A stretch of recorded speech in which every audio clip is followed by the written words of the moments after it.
जय हिंद साथियों। इस वक्त तेज़ी से भारतीय जनता पार्टी और हमारे भारत सरकार के कुछ लोग तेज़ी से बुराई कर रहे हैं, निंदा कर रहे हैं। उनके लिए दो शब्द कहना चाहता हूं कि हम संपूर्ण भारत के जनमानस को बताना चाहते हैं कि ये वही लोग हैं जो प्रत्येक शासन सत्ता में चुल्ह मचा रहता है। इनको ये परिवर्तन यही चाहते हैं। ये वही लोग हैं जो कांग्रेस में भी सुखी नहीं थे, ये परिवर्तन चाहते थे। इनको लगा कि नहीं, हम दूसरी पार्टी लाएंगे। ये वही लोग हैं जब उत्तर प्रदेश के सरकार में भाजपा की सरकार थी, उसको भी गिराना चाहे। ये वही लोग हैं जब उत्तर प्रदेश में सपा की सरकार थी तो उनको भी बदल दिए। ये वही लोग हैं जब बसपा की सरकार आई तो बसपा की सरकार में उन्होंने कहा कि बसपा जातिगत तुष्टीकरण की राजनीति करती, इसलिए उनको चुल्ह मची थी एकदम कि इसको भी बदल दिया जाए। और ये वही लोग हैं जब इन्होंने ये कहा कि नहीं, हाँ, हमारे उत्तर प्रदेश में भारतीय जनता पार्टी के साथ साथ योगी जी की सरकार होनी चाहिए, तो ये लोग वही लोग हैं जो हर वक्त किसी भी काल, किसी भी शासन, किसी भी सत्ता में खुश नहीं रहते हैं। साथियों, इनकी आदत पड़ गई है और आज की व्यवस्था और स्थिति के अनुसार अब तो किसी भी पार्टी का विरोध करना एक सिद्धांत बन गया है, विचार बन गया है। कुछ दिन चलेंगे तो इसका क्या कारण है मैं आपको बताता हूँ स्पष्ट। जब तक मलाई काटने और तलवा चाटने तक का मौका मिलता है तब तक ये खुश रहते हैं। जैसे ही मलाई काटना और तलवा चाटना इनका बंद हो जाता है तब ये तुरंत उसी पार्टी की विरोध में करना प्रारंभ कर देते हैं। बताना चाहता हूँ, ध्यान दीजिएगा शब्दों को। भारत की 65% ऐसी आबादी है जो लेबर बेल्ट आती है, जो सिर्फ अपने काम से मतलब रखती है। उनको कोई मतलब नहीं है कि केंद्र में सरकार में कौन है, उत्तर प्रदेश में सरकार कौन है। ये सिर्फ अपने काम पर ध्यान देते हैं, रोज़मर्रा की ज़िंदगी जीती हैं और अपनी ज़रूरतों को पूरा करके अपना लाइफ एंजॉय करते हैं।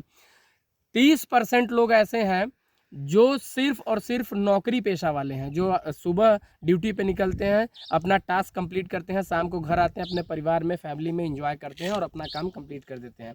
10-5% ये वही उचक्के हैं जिनको हमेशा परिवर्तन की चुल्ह मची रहती है। ध्यान दीजिएगा, हम पूछना चाहते हैं 65% की आबादी क्या कभी आवाज़ उठाती है? नहीं। ये वही उचक्के हैं, ये वही धूर्त हैं जो हर वक्त परिवर्तन चाहते हैं। भारतीय जनता पार्टी अब इनको बुरा लग रहा है, मोदी सरकार अब इनको बुरा लग रहा है। एक दौर था 2014 में जब हम इंजीनियरिंग कॉलेज की पढ़ाई कंप्लीट करके बाहर हुए थे, तो ये वही लोग हैं जो राम को लाए और तमाम धर्म के झंडा लेकर के, धर्म के आड़ में तमाम सारी चीज़ों को बताते हुए इन्होंने परिवर्तन लाने की होड़ में परिवर्तन भी लाई और अपनी सरकार भी बनाई। अब क्या हुआ? अब क्यों परेशानी है? अब भाजपा नहीं है, अब भाजपा नहीं रही। क्या वो पार्टी में दम नहीं रहा? नहीं। अब क्या कांग्रेस लाना चाहते हो? तो कांग्रेस ला करके क्या कर लोगे? कांग्रेस आएगी तो क्या करेगी? फिर वही रिपीटेशन, वही कार्यप्रणाली, वही सिस्टम। और याद रखिए, ये वो लोग हैं जो बेमतलब का घर पे खा करके गली चौराहे पे उचक्कों की तरह रील बनाते हैं, मीम बनाते हैं, वीडियो बनाते हैं और हर वक्त बुराई करते रहते हैं। बुराई करने का इनका सिलसिला तब शुरू होता है जब इनको मलाई काटने और तलवा चाटने का काम बंद कर दिया जाता है। भाजपा सरकार में भी स्लीपर सेल्स हैं, वो देखते रहते हैं कि आपके कर्म कैसे हैं। और इनकी लास्ट में जो अंततोगत्वा गति होती है बहुत खतरनाक होती है दोस्तों। ये कहीं के नहीं रह जाते हैं, गधे का और कुत्ते का स्थिति हो जाता है इनका। तो ऐसे व्यक्तियों से सावधान रहिए। सरकार कोई भी हो, हमें फ़र्क नहीं पड़ता है। आज मैं आपको बताता हूं कि अब ये लोग बड़े बड़े ज्ञान झोंकेंगे कि नीट का पेपर लीक हो गया, भारत में गैस नहीं है, ये नहीं है। इनके विषय पर दो शब्द। 57 ऐसे देश हैं जहां पर ये परेशानी जूझ रही है, चाहे वो गैस हो, पेट्रोल हो, डीजल हो, जितने भी ईंधन है, फ्यूल है, उसके लिए परेशानी जूझ रही है। उसमें से 14 ऐसे कंट्री हैं जिनके पास नदारत कुछ भी नहीं। हमें आपको 2 रुपया महंगा मिल रहा है, लेकिन मिल तो रहा है। थोड़ी परेशानी उठानी पड़ रही है, लेकिन हमें जो चीज़ें चाहिए, आवश्यकता की चीज़ें, वो मिल रहा है। तो इन सब चीज़ों को देखते हुए सरकार कोई भी हो, उसकी हमें निंदा नहीं करनी चाहिए। हमें अपने काम पर ध्यान देना चाहिए। चोर उचक्कों की तरह, बेईमानों की तरह सिर्फ ये हमारे दिल दिमाग में काम नहीं होना चाहिए। कभी पार्टी से हम थक गए, दूसरी पार्टी लाएगी तो क्या करेगी? या मैं पूछना चाहता हूँ, इसके पहले कांग्रेस थी तो कांग्रेस ने क्या किया? या फिर भाजपा चली जाएगी फिर कांग्रेस आएगी तो क्या करेगी? ये सरकमटेंस बंद करिए। अपने काम पर ध्यान दीजिए। युवा साथियों, मैं आप सभी लोगों से बताना चाहता हूं कि जिस दिन आप अपने काम पर लग जाएंगे, जिस दिन आप अपने कर्तव्यों का निर्वहन करना शुरू कर देंगे, आप पार्टीबाजी छोड़ देंगे। सरकार कोई भी हो, सब अपने तरीके से काम करती है। यदि आप जानना चाहते हैं कि सरकार इतना गिरा हुआ हालत में है या फिर सरकार की स्थिति बेकार है, एक परिवार में 9 लोग होते हैं, 9 लोग में 2 भाई हैं। दोनों भाई खुद की परिवार तो चला नहीं पाते, देश सरकार चलाने की बात करते हैं। धूर्त है वो, उनकी धूर्तता से बचिए। हम किसी पार्टी, किसी राजनीतिक दल से नहीं हैं, बल्कि हम एक ऐसे वैदिक सांस्कृतिक धर्म नीति संपन्न से अपनी लाइफ जीते हैं। हमें किसी पार्टी से कोई लेना देना नहीं है। लेकिन मैं बताना चाहता हूँ कि जो परिवार नहीं संभाल पाता है, वह इतना बड़ा 140 करोड़ देशवासियों को संभालना थोड़ा कठिन काम है। जनसंख्या विस्फोट इसको कहते हैं। एक छोटा सा उदाहरण दूंगा जिसकी भयावह स्थिति आप सबको बताना चाहता हूँ। पूरी वीडियो को ध्यान से समझिएगा। पहले की जनसंख्या के अनुसार यदि ईंधन न मिलता तो उस जमाने में जंगल से लकड़ियाँ काट करके वो लोग जीवन यापन कर सकते थे। लेकिन आज जिस प्रकार से जनसंख्या है, जरा सा कल्पना करिए कि अगर सिर्फ 10 दिन के लिए सभी प्रकार के ईंधन बंद कर दिए जाएं तो भारत की विस्फोटक जनसंख्या संपूर्ण जंगलों को काट कर खाना बनाने में और जंगल को विनाश करने में सिर्फ और सिर्फ कुछ दिन लगेंगे। तो आप कल्पना करिए कि कितना भयावह मंजर होगा जब प्राकृतिक वातावरण इम्बैलेंस हो जाएगा, वायुमंडलीय दबाव बढ़ जाएगा, टेम्परेचर बढ़ जाएगा। इन सब चीज़ों को ख्याल में रखते हुए यदि हमें गैस, यदि हमें ईंधन, यदि हमें हमारी ज़रूरतों की चीज़ें मिल रही है तो गलत नहीं है साथियों। स्क्रॉलिंग करने का आदत पड़ गई है और ख़ास करके हम उन अभिभावकों को कहना चाहते हैं जिन अभिभावक के हर एक अभिभावक के मोबाइल में हमेशा नेटवर्क के साथ लैस रहता है और वो हमेशा मोबाइल स्क्रॉल करते रहते हैं। सबसे ज़्यादा ये बिगड़े हैं। आज के युवा बिगड़ने का रीज़न ये है कि हमारे गार्जियन बिगड़ते चले जा रहे हैं। सबसे पहले ज़रूरत है गार्जियन को सुधरने का। तो युवा साथियों, आप सभी से बताना चाहता हूँ कि इन सब चीज़ों को चक्कर में मत पड़िए। किसी भी सरकार हो, कोई भी पार्टी हो, जो केंद्र सरकार है, राज्य सरकार है, अपने अपने स्तर से सब कुछ निर्वहन कर रहे हैं, सब कुछ बढ़िया है कंपेयर टू अदर। अब कुछ चमचे ये कहेंगे कि अरे कुछ दिखाई तो नहीं देता। सिर्फ और सिर्फ धूर्त मीडिया जो भारत में बनी है, या ऐसे मीडिया को देखोगे जो सिर्फ और सिर्फ बुराई करती है, तो आपको कुछ जानकारी नहीं मिलेगी। द हिंदू पेपर देखिए, नवभारत टाइम्स देखिए, डिज्नी देखिए, संडे देखिए और बीबीसी न्यूज़ देखिए, जो इंटरनेशनल न्यूज़ है उसमें देखिए, आपको पता चल जाएगा कि भारत की आज स्थिति क्या है और कंपेयर टू अदर कंट्री जो 195 कंट्री हैं उनकी स्थिति क्या है। यहाँ सब कुछ बहुत बढ़िया, हम आप सुरक्षित हैं, बैठे बैठे खाने को मिल रहा है, सब कुछ चीज़ें मिल रही है, पर्याप्त सेवा मिल रहा है।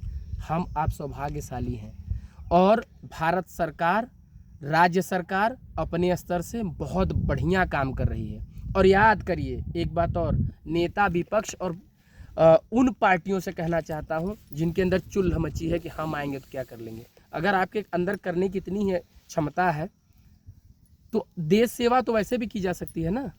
क्या आपको गरीब नहीं दिखाई दे रहा है? उस गद्दी पे बैठने के बाद ही आपको गरीब दिखाई देंगे कि हाँ आप गरीब कहाँ कहाँ है, ढूंढो और सेवा करो। यदि आपको सेवा करने की इतनी ही चुल्ह मची है तो आइए उत्तर प्रदेश में सोनभद्र में आपको गरीबों की बस्ती दिखाता हूँ। करिए विकास उनके लिए। ऐसा कोई सांसद, ऐसा कोई विधायक नहीं जिसके पास 10-20 पेट्रोल पंप न हो, या वह सांभ्रांतिक व्यक्ति न हो, या वह पूंजीपति न हो। यदि आपके अंदर ऐसा ही सेवा करने का भाव है तो आइए आप खुद से सेवा करिए। सेवा दिखाने की चीज़ नहीं है। हमारा वीडियो बनाने का मकसद सिर्फ इतना है कि मैं उन बेबाक, बेपरवाह, धूर्त और बेईमान लोग जो गली चौराहे पर हमेशा हर पार्टी की बुराई करते हैं, जिनके अंदर चुल्ह मची रहती है, वो सिर्फ 10-15% है। अब ये झंडा और डंडा छोड़ दिए हैं। इसके पहले यही गाना गाया करते थे कि अब की बार भाजपा सरकार, अब की बार 400 पार, हमारा भाजपा बहुत बढ़िया है। अब क्या हुआ? अब यही बुराई करना शुरू कर दिए। क्यों? क्योंकि तलवा चाटने और मलाई काटने को अब नहीं मिल रहा है। 100% बात कड़वी है लेकिन सच्चाई है। तो आप इन सब चीज़ों से, इन धूर्तों के बातों में मत आइए। सरकार बहुत बढ़िया है, जो भी सेंट्रल गवर्नमेंट में चल रहा है, स्टेट गवर्नमेंट में चल रहा है, सभी अपने अपने प्रकार से, अपने अपने स्ट्रेटजी से, अपनी अपनी रणनीति से ये सरकार बढ़ती हुई आबादी, विस्फोटक जनसंख्या के आधार पर सबको सीमित समय में समुचित व्यवस्था प्रदान करने का कार्य कर रही है। तो इसीलिए घबराने का बात नहीं है, सब कुछ जो चल रहा है बहुत बढ़िया चल रहा है। और उन धूर्तों, बेईमानों और चोरों उचक्कों से कहना चाहता हूं जो हमेशा पार्टी की बदनामी और बुराई करने में तुले रहते हैं, मैं आपको बता दूं, आप ही की वजह से सरकार बदलती है। अब सरकार बुरी लग रही है, भाजपा 2032 तक नहीं जाएगी, मेरा चैलेंज है, नोट कर लीजिएगा, क्योंकि भारतीय जनता पार्टी बखूबी आप जैसे धूर्तों को जानती है, आप जैसे चाटुकारों को जानती है, आप जैसे गंदी राजनीति करने वाले राजनीतिज्ञों को जानती है, और आप जैसे दरबदलू नेताओं को जानती है, और वह मीडिया का सही प्रयोग करना जानती है। इसलिए वह 2032 तक अब नहीं जाने वाली है, नोट करिएगा। और जितने भी भारत के जनसंख्या है उसकी कंपैरिजन अगर आप चाइना से करेंगे, भूल जाएंगे सिस्टम। तो आप सभी युवा साथियों से बताना चाहता हूं कि आप सभी लोग अपने काम में लग जाइए, सुंदर प्रकृति के बीच में रहिए, पेड़ लगाइए, अपने सोच को बदलिए, वातावरण को बदलिए, जहाँ भी रहिए दक्ष नागरिक बनकर रहिए। जिस ग्राम सभा में रह रहे हैं, अगर प्रत्येक युवा जागरूक होकर रहे तो वह ग्राम सभा एक समुचित और सुंदर ग्राम सभा बन सकता है। इसी सब भावनाओं के साथ जीवन को आगे बढ़ाइए, अपने वैदिक धर्म को पकड़ कर रखिए, अपने पूर्वजों के बताए हुए मार्गों का अनुसरण करिए, उनकी बनाई हुई विरासत को बचा कर संजोग कर रखिए। साथ ही साथ जंगल, पृथ्वी, पहाड़, पानी, जो कुछ भी हो सके उसकी संरक्षण करिए। सिर्फ और सिर्फ नशा और नशे की लत में गंदी मानसिकता, गंदे मन को लेकर यदि आप आगे बढ़ेंगे तो मच्छर और माछी की तरह मरेंगे, जिस प्रकार से लोग मर रहे हैं। अपना अपना ख्याल रखिएगा।